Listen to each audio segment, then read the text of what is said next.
ya Allah. Terus bagaimana hubungan dengan anak saya yang sekolah di pesantren, Pak? Ini mau nanya. Jika sudah bersuci atau berwudu, Terima kasih, kemudian Bapak. bersentuhan dengan suami, Warahmatullahi apakah wabarakatuh. wudu? Bismillahirrahmanirrahim. Assalamualaikum warahmatullahi wabarakatuh. Alhamdulillahi wa kafa wassalatu wassalamu ala nabiyil mustafa wa ala alihi wa sahbihi wa man ihtada bihudahu wa ba'd. Ikhwatal iman pemirsa Fatwa TV rahimani wa rahimakumullah dimanapun Anda berada. Ahlan wa marhaban bikum, selamat datang. Alhamdulillah senang sekali rasanya bisa kembali menyapa Anda semua dalam acara live interaktif Fatwa TV dengan tema Fikih Ibadah bersama guru kita Al-Ustadz Anas Burhanuddin MA Hafizahullahu Ta'ala. Salat dan salam semoga tercurahkan kepada Nabi kita yang mulia, Rasul tercinta Nabi Muhammad Sallallahu Alaihi Wasallam, juga kepada keluarga beliau, para sahabat beliau, serta orang-orang yang istiqomah di atas sunnah beliau hingga akhir zaman. Allahumma salli ala Muhammad wa ala ali Muhammad. Ikhwatal iman pemirsa Fatwa TV rahimani wa rahimakumullah dimanapun Anda berada. Alhamdulillah telah ada bersama kita pemateri kita pada kesempatan ini Al-Ustadz Anas Burhanuddin MA Hafizahullah Ta'ala yang merupakan salah satu anggota Dewan Fatwa Perhimpunan Al-Irsyad. Dan yuk kita sapa beliau. Assalamualaikum warahmatullahi wabarakatuh, Ustazana. Waalaikumsalam warahmatullahi wabarakatuh. Assalamualaikum kifalakum Ustaz. Alhamdulillah saya sehat. Semoga antum juga sehat. Allahumma amin. Dan kita doakan para pemirsa dan pendengar kita senantiasa dalam lindungan Allah Subhanahu wa taala. Allahumma amin. Jazakallah khair atas waktu kesempatannya Ustaz. Dan gimana kabar keluarga Ustaz? Alhamdulillah semuanya sehat. Alhamdulillah. Perkuliahan di STD juga alhamdulillah lancar saja. Perkuliahan juga lancar, ini sudah masuk pekan ketiga. Ketiga. Semoga terus lancar. Allahumma amin. Baik Ustaz, jazakallah khairan sekali lagi, dan juga kita minta sebagai kalimat pembuka berupa nasihat Ustaz, falyatafaddal mazkura ma'jura. Bismillahirrahmanirrahim. Para pemirsa yang dirahmati Allah Subhanahu wa taala, di antara kaidah fikih akbar, ya, para ulama menyebutkan ada 5 kaidah fikih akbar. Salah satunya adalah al-masyaqqatu tajlibut taysir. Kesulitan itu mendatangkan kemudahan. Ini adalah sebuah kaidah fikih akbar yang memiliki kaidah-kaidah cabang dan contoh-contoh penerapan yang sangat banyak. Dan kaidah ini didasari berbagai kemudahan yang diberikan oleh Islam. Yakni dalil-dalil yang menunjukkan kemudahan dalam Islam. Di antaranya adalah firman Allah Subhanahu wa taala, yuridullahu bikumul yusra wa la yuridu bikumul usra. Allah Subhanahu wa taala menginginkan kemudahan untuk kalian dan tidak menginginkan kesulitan. Kemudian sabda Rasulullah sallallahu alaihi wasallam dalam hadis riwayat Al-Bukhari, "Inna hadzal dina yusrun." Sungguh agama ini adalah kemudahan. Kemudian juga hadis riwayat Al-Bukhari dan Muslim, "Ma khayyara Rasulullah sallallahu alaihi wasallam baina amrayni illa ikhtara aysarahuma." Tidaklah Rasulullah sallallahu alaihi wasallam diberikan antara 2 pilihan kecuali beliau akan memilih yang lebih mudah dari keduanya. Ma lam yakun itsman, selagi pilihan itu bukan dosa, maka beliau akan memilih yang lebih mudah. Dan dari Rasulullah sallallahu alaihi wasallam sendiri ada beberapa contoh langsung penerapan kaidah ini dalam ibadah. Di antaranya adalah beliau membolehkan orang yang punya sakit bawasir atau wasir untuk duduk dalam sholatnya atau bahkan berbaring. Kemudian Allah Subhanahu wa taala juga membolehkan orang yang sedang dalam keadaan khauf, dalam keadaan berperang, terutama saat sedang berkecamuk, ya, saat sedang musayafah, saat sedang terjadi saling tembak atau saling serang, ya, kondisi puncak peperangan. Mereka boleh untuk mengerjakan sholat semampu mereka, bagaimanapun caranya. Bisa dengan sambil berlari, sambil bersembunyi, sambil melemparkan senjata, maksudnya senjata peledak misalnya untuk yang ada di zaman kita, ya. Jadi itu semuanya dibolehkan. Fa in khiftum farijalan aw rukbana. Jika kalian takut, jika kalian dalam keadaan khauf, maka kalian boleh sholat dengan berjalan atau dengan mengendarai. Ya, ini adalah contoh langsung juga dibolehkannya tayamum bagi mereka yang tidak mendapatkan air atau sakit, ya. Fatayammamu su'idan thayyiba. Ini semua adalah beberapa contoh langsung yang diberikan oleh Al-Qur'an atau oleh hadis Rasulullah sallallahu alaihi wasallam untuk penerapan kaidah ini, al-masyaqqatu tajlibut taysir. Kapan ada kesulitan maka datang kemudahan. Kesulitan dalam agama kita itu mendatangkan kemudahan-kemudahan. Maka ini menunjukkan bahwasanya agama kita adalah agama kemudahan. Ya, agama kita selalu memberikan solusi. Agama kita tidak saklek, ya, tidak harus A misalnya, tapi ada opsi B, C dan lain sebagainya. Dan syiar kita dalam beribadah kepada Allah Subhanahu wa taala adalah fattaqullaha mastata'tum, bertakwalah kalian kepada Allah semampu kalian. Nah, ini saya kira sebagai nasihat Pembuka pembuka. Ustaz ya. Ya. Masalah jazakumullah khairan wa barakallahu fikum. Berarti Islam itu mudah Ustaz ya. Alhamdulillah. Alhamdulillah. Baik para pemirsa, para pendengar dimanapun Anda berada, kita informasikan juga sebagaimana biasa acara live interaktif ini juga ikut dirilai oleh radio yang tergabung di RTVC, Asosiasi Radio Televisi Islam Indonesia. Di antaranya ada Radio Bembas Yogyakarta, Radio Sahabat Tegal Jawa Tengah, kemudian Radio MDFM Probolinggo, lantas Radio Amuba Pangkal Pinang, Radio Sago FM Sumatera Barat, kemudian Radio Gema FM Bontang, Radio Al-Hikmah Banyuwangi, Radio Albina AM Bekasi, Radio Tuah FM Riau, dan Radio Dai Tengaran. Kita ucapkan terima kasih wa jazahumullah khairan. Dan untuk berpartisipasi para pemirsa, para pendengar dimanapun Anda berada di 0331 544 6087 0331 544 6087 sebagaimana yang ada di layar kaca Anda. Baik Ustaz, kita coba bacakan soalan pertama saat yang telah masuk di meja Daksi Fatwa TV. Ini yang pertama dari Ibu Dita Monika di Jawa Barat, Kota Bekasi, Ustaz. Assalamualaikum Ustaz, ingin bertanya. Qadarullah, saya beberapa kali terlewat sholat karena sakit migrain yang cukup parah. Dan namun masih sadar dan berakal. Dikarenakan sangat merasa sakit dan tidak ada yang membantu, maka tidak kuat untuk sholat.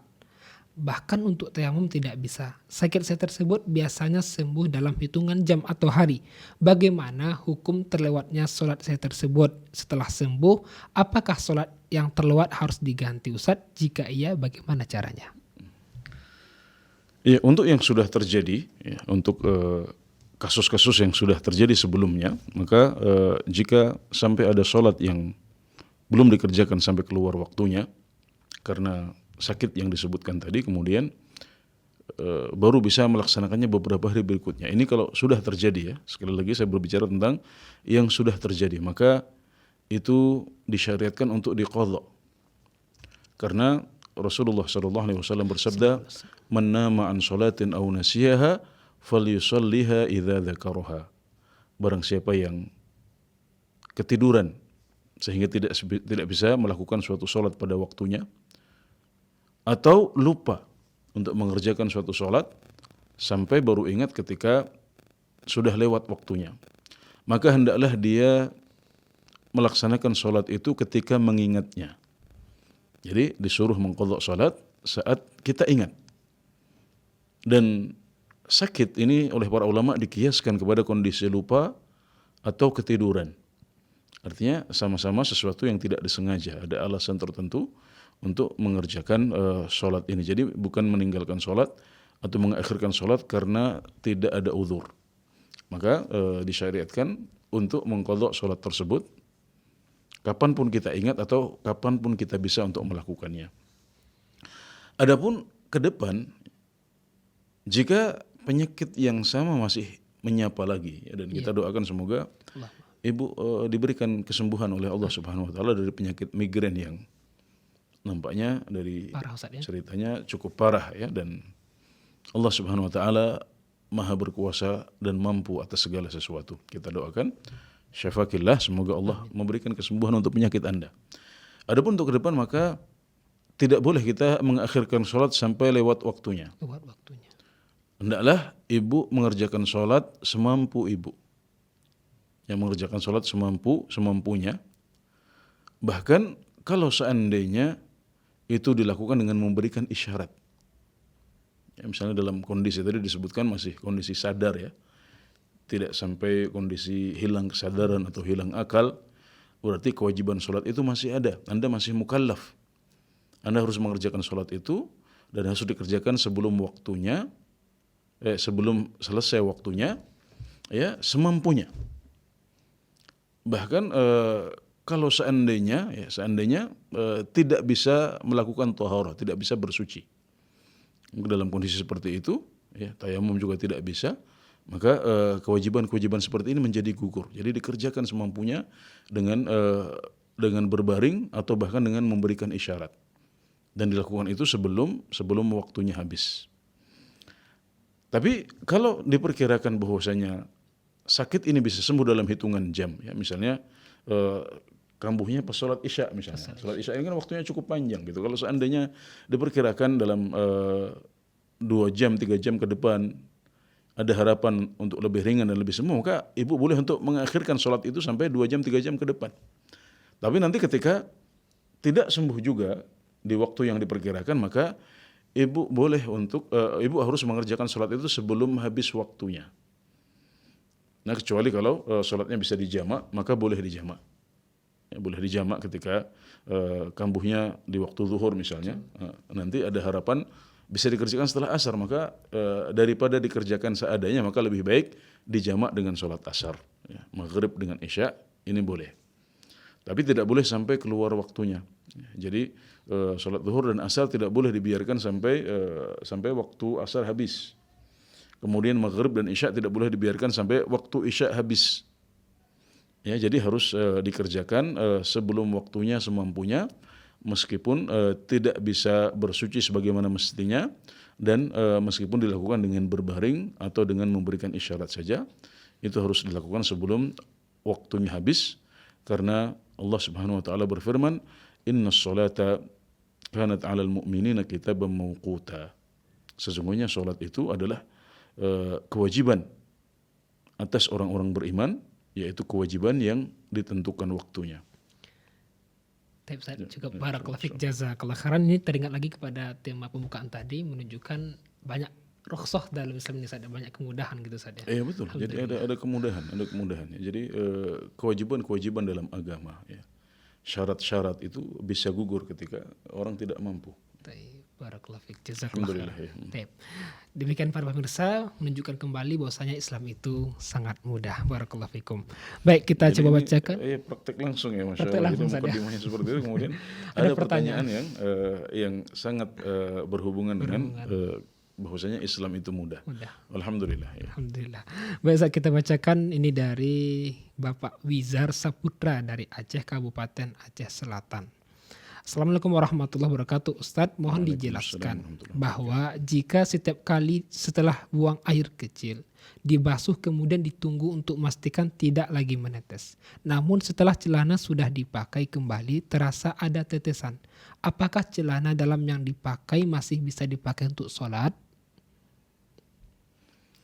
Ya, ini kita khawatirkan ada waswasah ya, ada hanya kemungkinan-kemungkinan, tapi sebenarnya tidak terjadi ya, karena setan itu sangat senang untuk menggoda kita, untuk mengganggu kita. Ketika dia tidak bisa menghentikan langkah kaki kita untuk mengerjakan sholat, maka dia akan mengganggu kita dalam sholat kita dengan menimbulkan keraguan-raguan, ya, kemudian juga waswasah dalam bersuci. Ada sebagian orang yang berwudu sampai berulang-ulang kali, sampai belasan kali untuk berwudu karena merasa wudunya tidak sah. Atau dia merasa ada sesuatu yang bergerak di duburnya ketika sedang sholat. Padahal tidak ada apa-apa di sana, tidak ada kentut, ya, tidak ada buang air besar. Ya. Tapi dia merasa ada sesuatu yang bergerak di duburnya. Demikian juga bisa jadi hal itu terjadi pada kemaluan kita atau kubul kita. Ya, di mana kita merasa ada sesuatu yang keluar. Padahal tidak ada apa-apanya. Nah, maka untuk mengusir penyakit waswasa ini hendaknya Anda pastikan Sesekali dilihat itu benar-benar ada nggak cairan yang keluar, dan bahwasanya yang keluar itu adalah kencing. Nah, kalau memang benar setelah dibuktikan ternyata memang ada kencing yang keluar, maka berarti itu najis. Maka celana yang terkena najis tersebut tidak boleh dipakai untuk sholat. Ya harus ganti dahulu. Ya. Tapi kalau seandainya ternyata itu hanya bayangan-bayangan yang tidak pasti, hanya waham ya, Dugaan saja. hanya dugaan yang tidak pernah terbukti, ternyata tidak ada apa-apa, celana Anda tetap kering, tidak ada cairan di situ, juga tidak ada kencing, maka Anda tidak perlu ikuti gangguan setan. Itu berarti adalah waswasah, gangguan setan yang tidak perlu dipedulikan. Nah, ketika Anda tidak mempedulikan, inilah setan kecewa.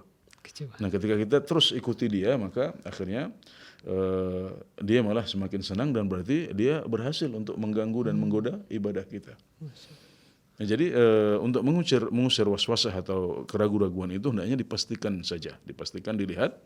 Kemudian karena ada kemungkinan itu bukan gangguan setan, kemungkinan memang ada sesuatu yang keluar. Jadi kita pastikan dahulu. Insya Allah setelah itu Anda akan lebih tenang, insya Allah. Baik. Barakallahu fiik, jazakumullah khairan atas jawaban penjelasannya. Demikian yang bertanya, semoga bisa dipahami, dan tampaknya sudah ada penelpon yang terhubung saat kita coba sapa. Assalamualaikum Fatwa TV. Waalaikumsalam warahmatullahi wabarakatuh. Ya, bersama Bapak Hengki ya. Ya, Silakan Bapak. Baik, assalamualaikum warahmatullahi wabarakatuh. Waalaikumsalam warahmatullahi wabarakatuh. Ya, mohon maaf terputus, dan kepada yang bertanya bisa dihubungi lagi di 0331 544687. Baik, kita bacakan soal berikutnya, Ustaz. Ya. Ini dari Bapak Muhammad Fakhrul Husna di Jawa Tengah. Masya Allah, terhubung lagi saat yang baru terputus, kita utamakan. Kita coba sapa. Assalamualaikum Fatwa TV. Waalaikumsalam warahmatullahi wabarakatuh. Silakan Bapak. Baik, terima kasih. Assalamualaikum warahmatullahi wabarakatuh, Ustaz. Waalaikumsalam warahmatullahi wabarakatuh. Ya, silakan Bapak. Ustaz, saya mau tanya dua hal tentang sholat. Pertama, Ustaz, kalau misalnya kita mau masuk masjid, tapi untuk kepentingan mengikuti taksiyah, itu apa perlu kita melakukan sholat tahiyatul masjid? Itu pertama. Takziah ya? Dua. Takziah maksudnya? Iya, taksiyah, betul. Takziah tapi di masjid ya, Pak?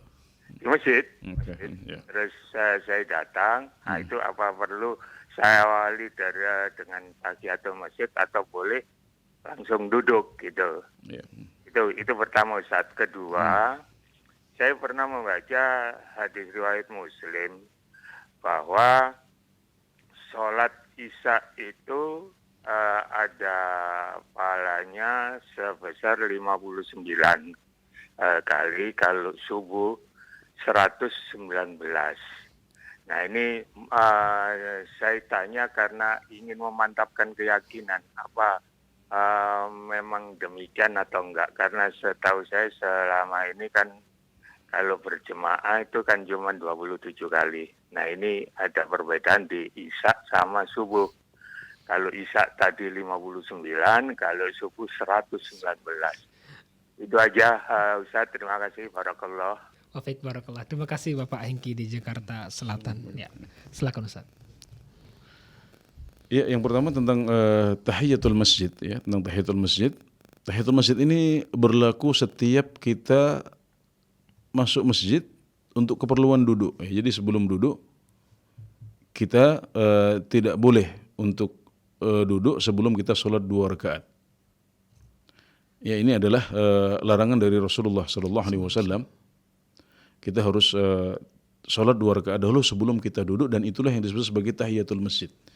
Dan ini umum mencakup kebutuhan apa saja ya, dan termasuk takziah yang disebutkan oleh Bapak Hengki tadi itu, ini akan membuat kita duduk dalam masjid. Ya, dan berarti ini masuk dalam keumuman hadis, sehingga Bapak disunahkan untuk sholat 2 rakaat dahulu sebelum Bapak duduk, meskipun itu untuk urusan takziah. Ya memang di beberapa hadis dicontohkan misalnya para sahabat Rasulullah SAW ada yang masuk untuk ikut sholat Jumat ya ketika Rasulullah SAW mendengarkan khutbah.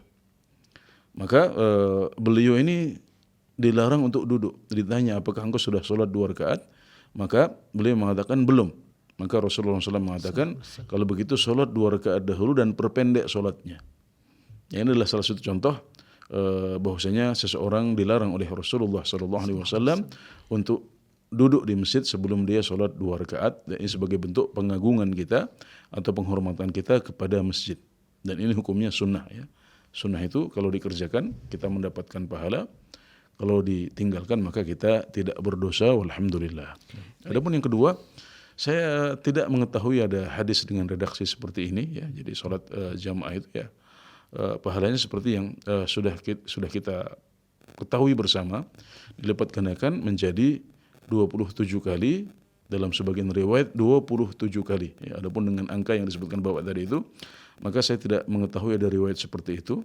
Mungkin perlu dicek lagi, ya perlu dicek lagi apakah ada pengkhususan untuk maghrib dan subuh seperti yang disebutkan. Jadi jawabannya Allah Ta'ala alam, saya tidak mengetahui hadis yang Bapak sebutkan tadi itu. Ya, mungkin bisa di lain waktu insyaallah jadi PR insyaallah. PR saja. Insyaallah jazakallahu khairan wa barakallahu fik atas jawaban penjelasan Ustaz. Demikian yang bertanya semoga bisa dipahami. Dan tampaknya ini penelpon setia Ustaz sudah menunggu Ustaz. Bapak Kadan di Cianjur. Assalamualaikum Pak Kadan di Cianjur. Waalaikumsalam warahmatullahi wabarakatuh. Ya, silakan Bapak pertanyaannya. Ya, assalamualaikum Pak Ustadz. Waalaikumsalam warahmatullahi wabarakatuh. Barakallahu fikum. Fikum barakallah. Ya. Saya ingin melanjutkan pertanyaan yang pertemuan yang lalu, Ustadz. Saya bertanyakan kepada Ustadz tentang hukum mengkodok sholat yang sengaja ditinggalkan, Ustadz. Yeah. Dan menurut Pak Ustadz menjelaskan bahwa ada 2 pendapat, ada yang dikatakan mengkodok dan juga yang menyatakan tidak dikodok. Dan Ustadz menyebutkan pendapat yang tidak dikodok itu lebih kuat, dan insya Allah saya mengikuti pendapat itu, Ustadz. Terus kemudian ada orang yang fanatik terhadap imam madhab, jadi tidak melihat dari sisi dalil, tapi mengikuti apa yang dipatwakan oleh para ulama, Ustaz. Jadi yang saya tanyakan itu, bagi orang yang berpendapat wajib harus mengkodok itu bagaimana prakteknya supaya prakteknya pun tidak keluar dari fatwa ulama, Ustaz. Terus yang kedua, Ustaz, tentang menjamak sholat ketika hujan. Jadi saya itu belum mengerti kan.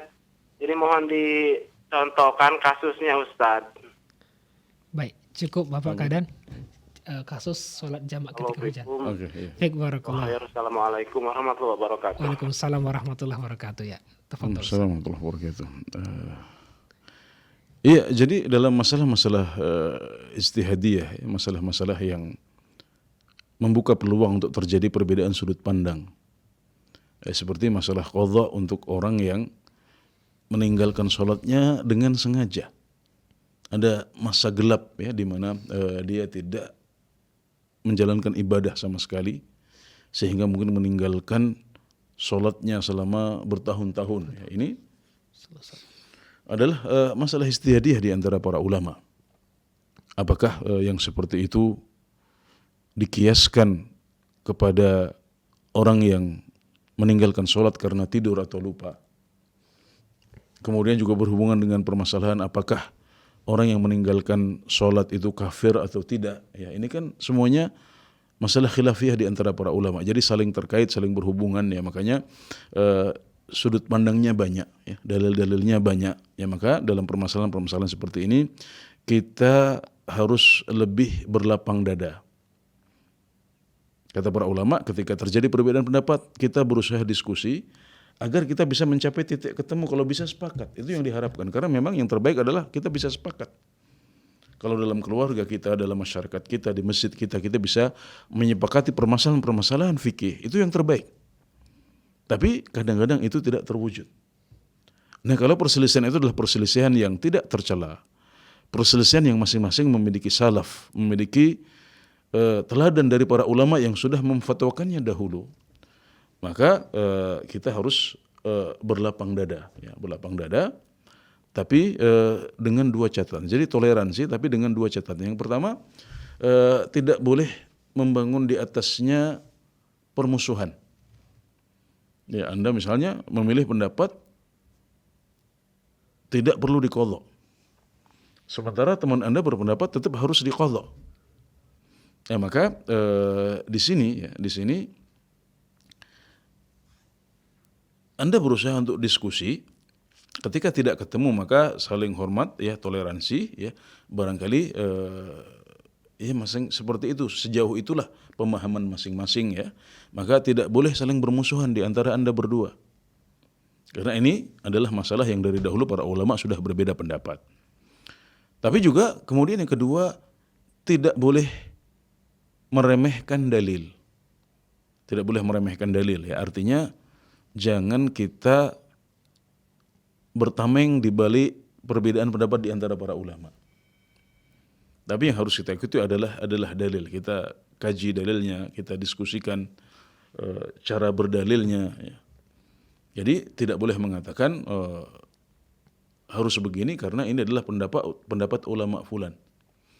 Ya, karena pendapat ulama itu yustadallu lahu wa la yustadallu bihi. Pendapat ulama itu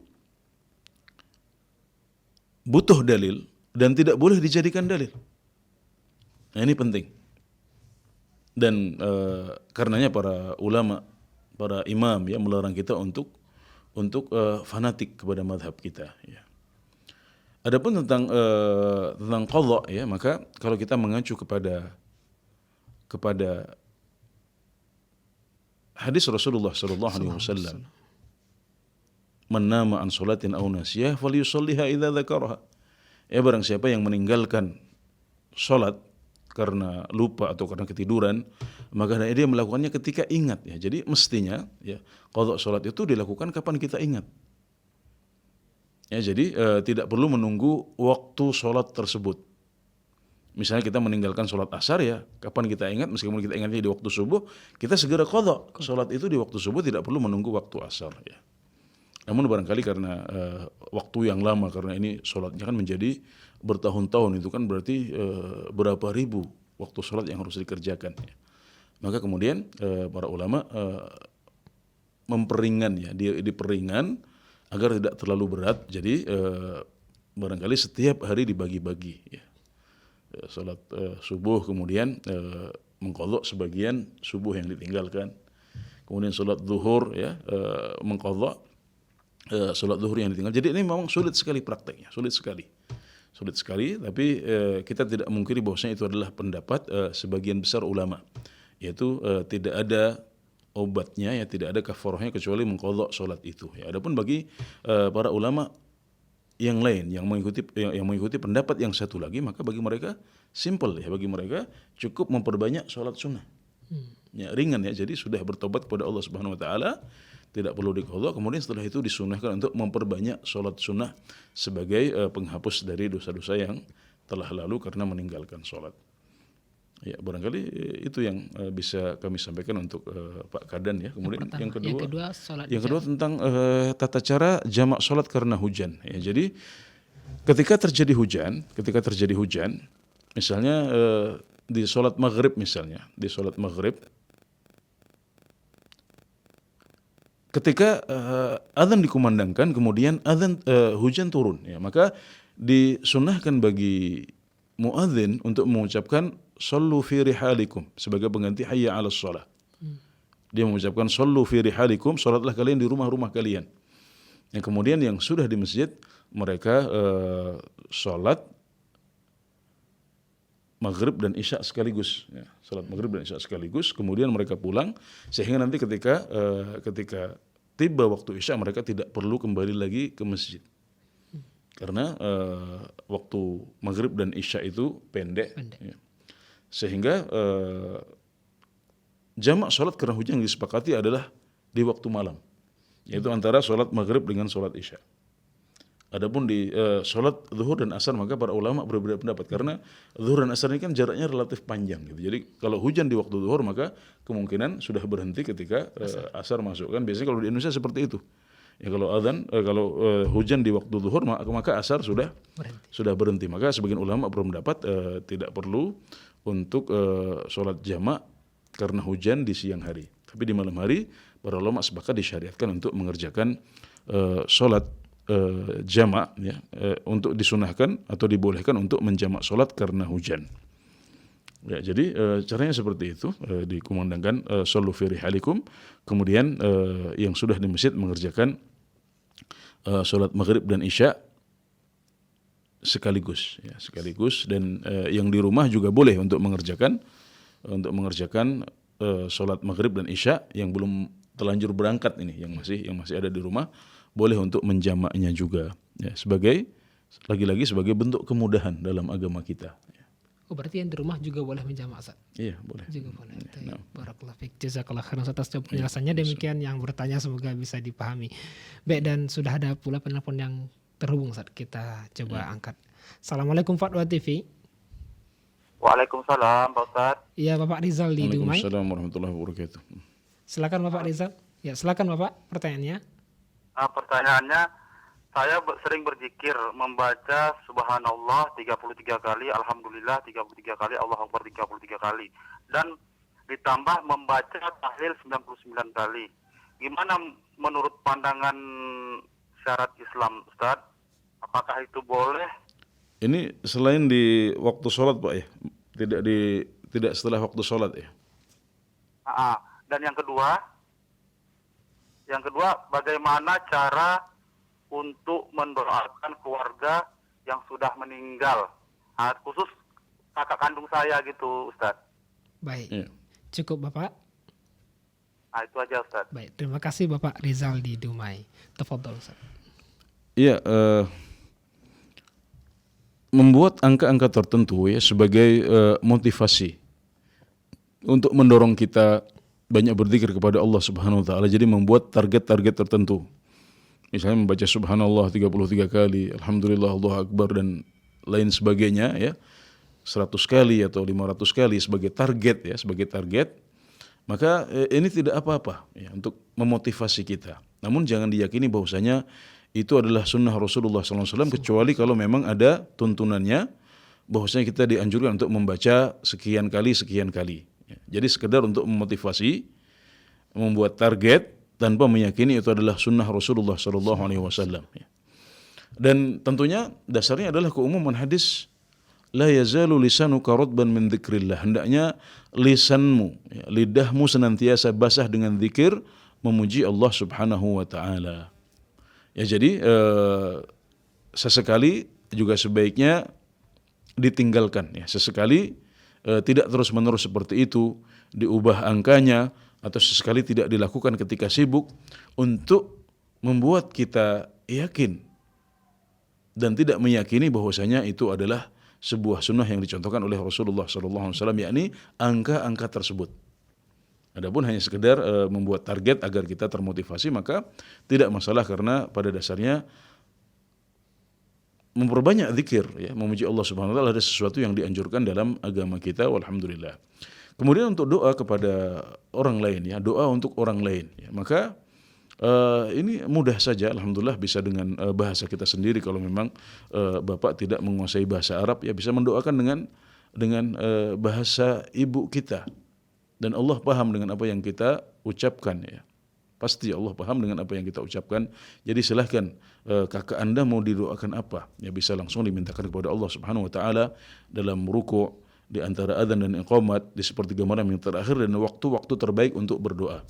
Juga boleh juga dengan membaca doa-doa yang dicontohkan oleh Rasulullah SAW, dan ini yang lebih baik. Misalnya doa yang masyhur dan sudah kita hafal bersama, Allahumma ighfir lahu warhamhu wa'afihi wa'fu anhu wa akrim nuzulahu wasi' mudkhalahu waghsilhu bil ma'i wa thalji wal barad, sampai akhir doa yang telah dicontohkan oleh Rasulullah SAW dalam sholat jenazah. Dan itu di samping sahih dari Rasulullah SAW juga memiliki kata-kata yang pendek tapi maknanya luas, ya. Jadi usahakan untuk bersemangat mempelajari doa-doa yang telah dicontohkan oleh Rasulullah SAW, karena itu adalah doa-doa terbaik, ya. Jadi tinggal diubah, ya Allahumma ighfir li akhi misalnya, atau Allahumma ighfir lahu, ya Allah ampunilah dia dalam hati kita niatkan ini untuk saudara kita yang sudah meninggal.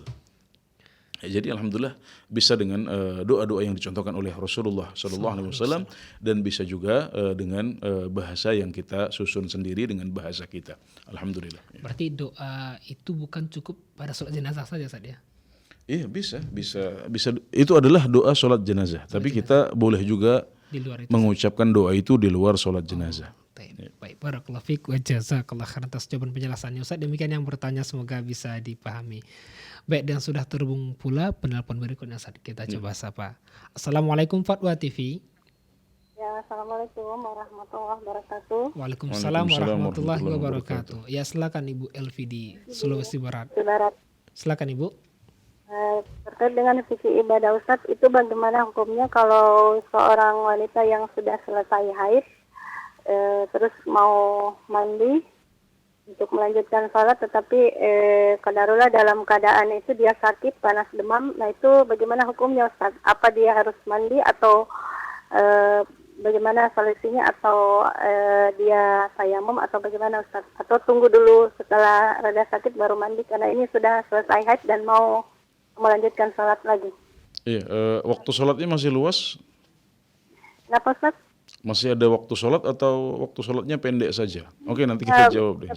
Dia bersih dari haid, terus mau mandi, kemudian tiba-tiba diserang panas, demam atau penyakit yang tidak bisa kena air begitu.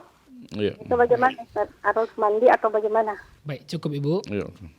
Cukup ya, barakallahu fiik. Baik. Assalamualaikum warahmatullahi wabarakatuh. Waalaikumsalam warahmatullahi wabarakatuh. Ya, tafadhol Ustaz. Iya, orang yang selesai haid maka diwajibkan untuk mandi wajib. Ya, ini adalah mandi wajib yang mengangkat hadas. Itu hadas akbar ya, dan ini hukumnya wajib bagi wanita. Namun kalau mandi wajib ini tidak bisa dilakukan oleh seorang wanita karena sakit, maka kewajibannya menjadi gugur dan berpindah menjadi tayamum. Ya, sama dengan pria yang dia dalam keadaan junub, ya, kemudian tidak bisa mandi wajib karena sakit atau karena tidak mendapatkan air, maka hukumnya adalah mengganti mandi wajibnya dengan tayamum. Hukumnya adalah seperti itu.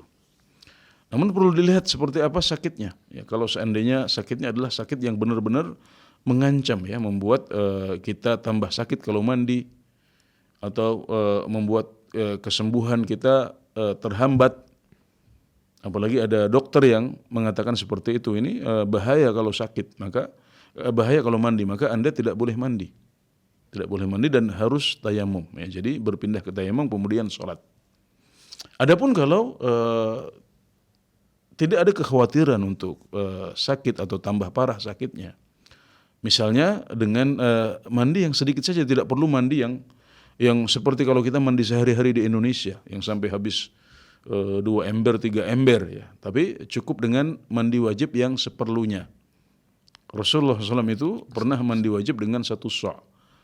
1 sa' itu 3 liter, ya, 3 liter air untuk mandi wajib. Jadi cuma dikenakan yang wajib saja. Artinya kalau kita membasuhkan air, ya, dari atas, ya, dengan 1 gayung, kemudian kita ratakan ke seluruh anggota tubuh kita, maka itu sudah cukup sebagai mandi wajib. Jadi mandi wajib itu tidak harus seperti dengan seperti shower, ya, dengan shower atau dengan air yang banyak yang kemudian kita harus pakai sabun dan sampo. Tidak harus seperti itu. Ini adalah persepsi yang harus kita luruskan. Jadi mandi itu cukup bisa dengan 1 gayung saja, ya, kita basuhkan air dari atas, kemudian kita ratakan air itu ke seluruh tubuh, itu sudah menjadi mandi wajib. Nah, kalau bisa seperti itu tanpa membahayakan, maka itu yang harus dilakukan. Atau bisa juga dengan mandi air hangat. Kalau dikhawatirkan dengan air biasa membuat badan kita sakit atau semakin sakit atau sembuhnya semakin lama, maka kita boleh untuk mandi dengan air yang hangat. Tidak masalah, air hangat juga tidak perlu banyak-banyak, cukupnya saja, yang penting airnya sampai ke seluruh anggota tubuh kita. Nah, jika itu bisa dilakukan, maka itu yang harus dilakukan. Tapi kalau seandainya tetap, ya, kata dokter, nggak boleh. nggak bisa, itu membahayakan sakit Anda, maka berarti tidak ada solusi kecuali tayamum. Fatayammamu su'idan thayyiban. Maka hendaklah Anda bertayamum ya dengan debu yang suci, dan itulah yang difatwakan oleh Rasulullah SAW kepada sahabat beliau yang dalam keadaan junub tapi tidak bisa mandi wajib karena sakit. Dan ada di sebuah hadis disebutkan bahwasanya ada seorang teman yang memfatwakan harus mandi, akhirnya orang itu mandi dan akhirnya meninggal orangnya. Maka yang memberikan fatwa ini dimarahi habis-habisan oleh Rasulullah SAW dan dikatakan dialah yang telah membunuh sahabat itu. Kenapa tidak bertanya? Kenapa tidak bertanya kepada yang paham? Nah, ini sangat bahaya sekali berfatwa seperti itu, dan ini juga sekali lagi menunjukkan kemudahan yang diajarkan oleh Rasulullah SAW dalam agama kita. Walhamdulillah. Barakallahu fikum wa jazakallahu khairan atas jawaban penjelasannya Ustaz. Demikian yang bertanya, semoga bisa dipahami, dan tampaknya penelpon setia berikutnya sudah terhubung Ustaz. Kita coba sapa. Assalamualaikum Fatwa TV. Waalaikumsalam warahmatullahi wabarakatuh. Ya, monggo Ibu Rosmini di Pacitan. Silakan Ibu. Iya. Assalamualaikum warahmatullahi wabarakatuh, Ustaz. Waalaikumsalam warahmatullahi wabarakatuh. Barakallahu fikum wa jazakumullahu khairan atas doa-doanya yang dipanjatkan kepada kami, kepada Ustaz, juga kepada para asatidz semuanya. Mudah-mudahan sebaliknya Ustaz beserta keluarga, juga Kru TV, juga para asatidz diberi perlindungan dari hal-hal yang tidak kita inginkan. Terus yang saya tanyakan Ustaz, katanya ada Ustaz yang bilang kalau habis sholat itu cuma pengucapan astagfirullahnya itu tidak sampai al-azim. Terus kalau kita umpamanya sepertiga malam kita umpamanya bisa bangun juga bisa sholat tahajud. Kalau membaca astagfirullahaladzim termasuk juga bacaan Sayyidul Istighfar, itu bagaimana Ustaz? Juga yang kedua yang dinamakan sholat sunnah nafilah itu bagaimana, juga kapan waktunya Ustaz? Terima kasih. Assalamualaikum warahmatullahi wabarakatuh. Waalaikumsalam warahmatullahi wabarakatuh. Ya, terima kasih Bu Rosmini di Pacitan. Tafadhol Ustaz. Iya, jadi menepati redaksi yang dicontohkan oleh Rasulullah SAW adalah yang terbaik. Ya, ketika selesai sholat ya, Rasulullah SAW mengucapkan astaghfirullah, astaghfirullah, astaghfirullah, Allahumma antas salam wa minkas salam tabarakta ya dzal jalali wal ikram, sampai zikir-zikir lain yang diajarkan oleh Rasulullah SAW. Maka yang terbaik adalah mengucapkan zikir sebagaimana dicontohkan oleh Rasulullah SAW. Para ulama menjelaskan zikir itu babnya lebih sempit. Tidak seperti doa yang babnya luas. Kita bisa berdoa dengan apa yang dicontohkan oleh Rasulullah SAW. Boleh kita ubah redaksinya sesuai dengan kebutuhan kita, atau bahkan boleh berdoa dengan bahasa kita sendiri. Adapun zikir, maka kita hendaknya menepati apa yang dicontohkan oleh Rasulullah SAW dan tidak mengubahnya. Dan sepanjang yang saya tahu ya, dan dipraktekkan juga oleh kami ya, bahwasanya yang diucapkan oleh Rasulullah SAW adalah mengucapkan astaghfirullah ya, astaghfirullah, astaghfirullah, astaghfirullah 3 kali. Kemudian Allahumma antas salam wa minkas salam tabarakta ya dzal jalali wal ikram. Kemudian zikir-zikir yang lain ya, maka ini adalah yang terbaik untuk dilakukan. Kemudian di sepertiga malam terakhir membaca Sayyidul Istighfar Ustaz. Ya, Sayyidul Istighfar ya, dibaca di zikir pagi, zikir sore. Kemudian juga boleh dibaca di kesempatan-kesempatan lain. Termasuk di sepertiga malam, ini adalah zikir yang luar biasa untuk dibaca. Tidak masalah, silahkan dibaca di sepertiga malam, karena itu juga isinya doa. Ya, Sayyidul Istighfar adalah istighfar yang terbaik, dan istighfar adalah meminta ampunan kepada Allah Subhanahu wa taala. Maka kalau kita membaca zikir itu di sepertiga malam, kita termasuk dalam apa yang dijanjikan oleh Rasulullah sallallahu alaihi wasallam, bahwasanya Allah Subhanahu wa taala turun ke langit dunia di sepertiga malam yang terakhir. kemudian mengatakan, siapa yang meminta kepadaku maka aku akan beri, dan siapa yang meminta ampunan kepadaku maka aku akan ampuni. Ya, insya Allah bisa masuk dalam janji tersebut. Kemudian tentang sholat nafilah itu adalah sholat sunnah. Ya, semua sholat sunnah itu disebut sebagai sholat nafilah. Maka selain sholat yang wajib disebut sholat nafilah. Maka sholat nafilah ini macamnya banyak. Ada sholat duha, ada sholat rawatib, qobliyah dan ba'diyah, ada sholat malam, ya, ada sholat sunnah mutlak. Itu semuanya termasuk kategori sholat sunnah nafilah, karena nafilah artinya adalah sunnah. Ya, jadi silahkan pilih mana sholat sunnah yang bisa ibu lakukan, yang sesuai dengan waktu ibu. Anda bisa melakukan itu, dan dengan begitu berarti Anda sudah menjalankan sholat nafilah. Ya, jadi sekali lagi, nafilah artinya adalah sunnah. Cukup, barakallahu fiik, jazakallah khairan atas jawaban penjelasannya Ustaz. Demikian yang bertanya, semoga bisa dipahami. Dan terhubung pula penelpon berikutnya, Ustaz, kita coba sapa. Assalamualaikum Fatwa TV. Waalaikumsalam warahmatullahi wabarakatuh. Ya, silakan Ibu yang ada di Sumbar, Sumatera Barat. Ya, gini Ustaz, kalau kita misalnya kesiangan bangun untuk salat subuh misalnya, ada karena sesuatu hal, misalnya bepergian, terus pulangnya udah malam, kelelahan, terus bangun pagi itu kesiangan, sudah waktu syuruk atau waktu duha gitu Ustaz. Mana yang harusnya kita lakukan? Apakah tetap seperti biasa kita salat qabliyah subuh dulu baru fardu subuh, atau kita salat fardu subuh dulu baru qabliyah subuhnya diqada, atau nggak pakai qabliyah subuh fardu subuh aja, atau gimana Ustaz? Saja pertanyaannya Ustaz. Assalamualaikum warahmatullahi wabarakatuh. Waalaikumsalam warahmatullahi wabarakatuh. Ya, terima kasih Ibu, silakan Ustaz. Iya, jadi terkadang ketiduran, ya, kecapean sehingga akhirnya terlambat bangun, ini adalah sesuatu yang manusiawi. Bahkan juga pernah terjadi pada Rasulullah SAW dalam salah satu perjalanan beliau.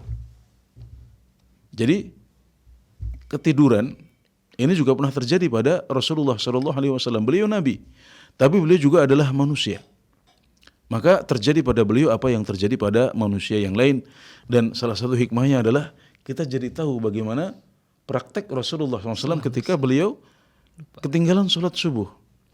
Disebutkan dalam hadis yang sahih bahwasanya Nabi Muhammad SAW memulai dengan qobliyah subuh dahulu, baru kemudian beliau sholat fardu. Jadi inilah contoh yang diberikan oleh Rasulullah SAW untuk mereka yang ketinggalan sholat subuh sehingga baru bangun ketika hari sudah siang. Jadi sudah ada praktiknya langsung dari Rasulullah SAW. Jadi hadis ini menunjukkan bahwasanya Rasulullah adalah manusia. Kemudian di balik kejadian itu ada hikmah yang bisa kita petik, yaitu kita bisa tahu langsung praktek dari Rasulullah SAW ketika seseorang ketinggalan sholat subuh. Jadi ibu sebaiknya memulai dengan qobliyah subuh dahulu, ya meskipun hari sudah siang. Baru kemudian setelah itu baru disambung dengan sholat fardunya. Dan ini juga sekaligus menunjukkan bahwasanya Rasulullah SAW senantiasa menjaga sholat qobliyah subuh beliau. Ini adalah sholat sunnah rawatib yang tidak pernah ditinggalkan oleh Rasulullah SAW, baik dalam keadaan mukim maupun dalam keadaan safar. Jadi dalam kota atau di luar kota, beliau senantiasa menjaga sholat qobliyah subuh beliau. Maka hendaknya kita juga berusaha meneladani beliau. Kecuali dalam satu kondisi. Ya, dalam satu kondisi, yaitu ketika kita terlambat bangun, tapi belum terbit matahari. Jadi masih ada kesempatan untuk mengejar, ya, untuk mengejar sholat subuh pada waktunya sebelum matahari terbit. Iya. Nah, dan itu tidak tersisa kecuali misalnya hanya waktu untuk 2 rakaat. Maka di sini kita mendahulukan sholat fardunya agar sholat fardu bisa kita kerjakan dalam waktu, ya, sebelum keluar waktu. Nanti yang qobliyah subuhnya kita qadha setelah matahari terbit. Tetap di qadha Ustaz ya. Tetap disunahkan untuk diqadha, ya. Ustaz, barakallahu fiik wa jazakallahu khairan atas jawaban penjelasannya. Demikian yang bertanya, semoga bisa dipahami. Nah, berikutnya sudah terhubung pula penelpon, Ustaz, kita coba sapa. Assalamualaikum Fatwa TV. Assalamualaikum Fatwa TV. Waalaikumsalam warahmatullahi wabarakatuh. Iya, silakan Bapak Roni di Surabaya. Ya, ini mau tanya masalah wudhu Ustaz. Punya wudhu kita mengikuti sholat berjamaah di masjid ya. Setelah itu iktikaf menunggu sholat setelah duhur menunggu asar. Kita tertidur Ustaz. Batalnya itu wudhu waktu tidur yang gimana? Yang menjelaskan, ada yang bersandar, tidak boleh. Ada yang terlentang, tidak boleh katanya. Karena Jumatan tuh banyak yang tertidur Ustaz. Baik. Cukup Bapak. Ya sudah. Assalamualaikum warahmatullahi wabarakatuh. Waalaikumsalam warahmatullahi wabarakatuh. Terima kasih Bapak Roni di Surabaya. Tafadhol Ustaz. Satu soal saja ya. Satu soal saja. Jadi intinya tentang bentuk tidur duduk yang bentuk tidur yang membatalkan wudhu. Jadi menurut pendapat yang lebih kuat Allah Ta'ala alam, tidur yang tidak membatalkan wudhu adalah tidur dalam posisi duduk. Dan dalilnya adalah para sahabat Rasulullah SAW yang menunggu sholat isya sambil terkantuk-kantuk. Sampai Rasulullah SAW keluar, kemudian mereka sholat di belakang Rasulullah SAW bermakmum kepada beliau tanpa mereka berwudu lagi. Nah itu disebutkan dalam hadis bahwasanya posisi mereka adalah posisi terkantuk-kantuk dalam posisi duduk. Maka inilah yang ada nasnya. Jadi pada dasarnya tidur itu membatalkan wudhu. Kemudian ada pengecualian, yaitu tidurnya para sahabat ketika mereka duduk menunggu sholat. Maka inilah yang dikecualikan. Nah, sedangkan posisi yang lain, ya posisi terlentang ketika tidur, kemudian posisi ruku atau sujud, ini tidak ada nasnya. Jadi tidak ada pengecualian untuk posisi-posisi ini. Maka berarti berlaku hukum asal, yaitu bahwasanya tidur itu membatalkan wudhu. Nah terus para ulama mencoba menjelaskan kenapa tidur duduk itu tidak membatalkan wudhu. Karena saat tidur kita biasanya hadas ya, kentut yang paling sering terjadi ketika kita tidur itu kan kentut ya. Nah, kentut ini kan posisi di pantat, di dubur ya, dan ini menjadi tertutup ketika posisi kita duduk. Ketika posisi kita duduk, maka yang tertutup adalah dubur kita. Jadi inilah rahasianya kenapa tidurnya para sahabat dalam posisi duduk itu tidak membatalkan wudhu mereka. Karena posisinya adalah posisi duduk di mana saat itu maudhi'ul hadath ya. Tempat terjadinya hadas yaitu dubur kita itu tertutup, posisinya tertutup. Jadi seolah-olah tertahan. Ada sesuatu yang menahan terjadinya hadas dalam posisi tidur ketika kita duduk. Sedangkan posisi yang lain maka tidak seperti itu. Dalam posisi tidur ya, apalagi tidur tengkurap atau miring ya. Posisinya tidak seperti itu. Apalagi kemudian sujud ya, tidur dalam posisi sujud atau dalam posisi rukuk juga posisi dubur itu tidak tertutup ya. Maka posisi-posisi yang lain tidak bisa dikiaskan kepada posisi duduknya para sahabat ketika mereka menunggu sholat. Maka posisi tidur telentang, tidur tengkurap, tidur dalam kondisi sujud, tidur dalam kondisi rukuk ini berlaku padanya hukum asal, yaitu bahwasanya tidur itu membatalkan wudhu, dan yang dikecualikan hanyalah tidur dalam posisi duduk. Tidur dalam posisi duduk karena ada hadis yang mengecualikan hal itu. Nah, jadi kalau Bapak tidurnya setelah zuhur itu dalam posisi duduk, maka insya Allah ya berarti wudhu Bapak tetap bertahan dan tidak batal. Adapun kalau posisinya posisi selain duduk, maka berarti tidurnya sudah membatalkan wudhu dan harus wudhu lagi ketika akan sholat asar. Ya, dan tidak usah sedih karena wudhu lagi berarti pahala lagi karena ya, berwudhu itu adalah sebuah ibadah yang berpahala di sisi Allah Subhanahu wa taala. Alhamdulillah. Banyak ladang untuk berpahala itu banyak Ustaz ya. Masya Allah. Iya betul. Jadi kalau kita bisa enggak wudhu, alhamdulillah, bersyukur. Ya, tapi kalau harus berwudhu ya bersyukur juga karena itu adalah ibadah yang lain dan tidak ragu-ragu malah berarti dengan berwudhu itu. Barakallahu fiik wa jazakallahu khairan atas jawaban penjelasannya Ustaz. Demikian yang bertanya semoga bisa dipahami. Mungkin kita bacakan soal terakhir Ustaz dengan ringkas mungkin. Ini dari Sumatera Barat. di Kota Padang. Ustadz, semoga Allah berikan kesehatan sama Ustadz dan hidayah, amin. Mohon penjelasan Ustadz terkait mandi junub. Ketika saya dan istri mandi bersama tanpa sengaja tersentuh bagian vital kami tidak jima, lalu apakah kami wajib mandi junub Ustadz? Mohon penjelasannya. Ya, Masya Allah. Jadi mandi bersama istri ketika selesai junub seperti ini dicontohkan oleh Rasulullah SAW, maka itu adalah sunnah yang baik ya, termasuk juga bentuk membahagiakan pasangan. Dan yang terjadi adalah memegang farji, ya, memegang zakar atau farji, ya, memegang kemaluan, dan memegang kemaluan itu membatalkan wudhu. Membatalkan wudhu dalam arti kalau kita suci kemudian kita memegang zakar atau memegang farji, ya, berarti wudhu kita batal, kita harus wudhu lagi kalau mau sholat. Tapi itu bukan hadas besar. Artinya kalau orang mandi wajib, kemudian di tengah-tengah mandi wajib yang dilakukan untuk mengangkat hadas akbar ini, dia memegang kemaluannya atau kemaluan pasangannya, maka dia tidak kembali ke posisi awal, dalam arti dia menjadi berhadas besar lagi. Enggak.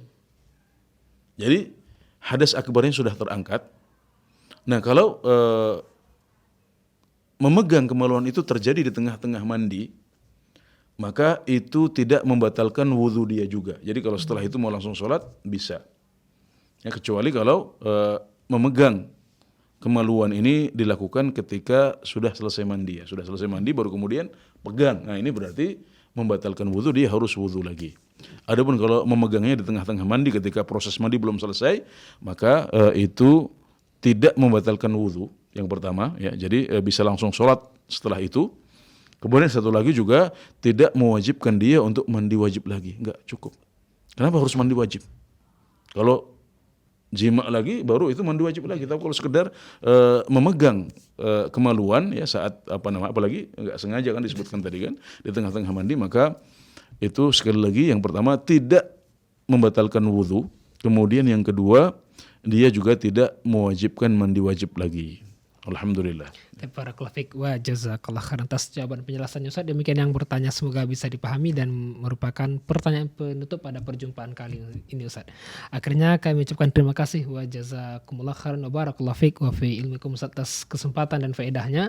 Semoga bisa bermanfaat bagi kita semua dan bisa kembali berjumpa di pertemuan berikutnya. Allahumma amin. Demikian para pemirsa, para pendengar dimanapun Anda berada yang dapat kami sajikan pada kesempatan ini. Syukron jazakumullahu khairan atas kebersamaan semua. Kita tutup dengan baca doa kafaratul majelis. Subhanakallahumma bihamdika asyhadu an la ilaha illa anta astaghfiruka wa atubu ilaik. Wassalamualaikum warahmatullahi wabarakatuh. Ya Allah. Terus bagaimana hubungan dengan anak saya yang sekolah di pesantren? Ini mau nanya. Kita sudah bersuci atau berwudu, kemudian bersentuhan dengan suami, apakah